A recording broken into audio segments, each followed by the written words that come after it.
महाराष्ट्रातील बहुतांशी जिल्ह्यांमध्ये सोयाबीनची लागवड केली जात असते.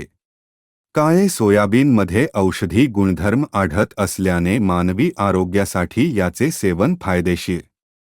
1 किलो पिवळे सोयाबीन 44 रुपयाच्या आसपास बाजारात उपलब्ध आहे. दुसरीकडे बाजारात काळे सोयाबीन खूपच कमी प्रमाणात उपलब्ध आहे. याचा परिणाम म्हणून त्याला बाजारात अधिकची मागणी आहे. काळे सोयाबीन 120 रुपये किलो. काळे सोयाबीनला बाजारभाव 120 रुपये मिळतो. बियाणं कुठं मिळणार? मीडिया रिपोर्टनुसार केंद्र सरकारच्या शेतकरी कृषी व्यवसाय संघाच्या अधिकृत संकेतस्थळावर जाऊन तेथे असणाऱ्या शेतकरी उत्पादक कंपन्यांच्या माध्यमातून काळे सोयाबीन बियाणे खरेदी केले जाऊ शकते.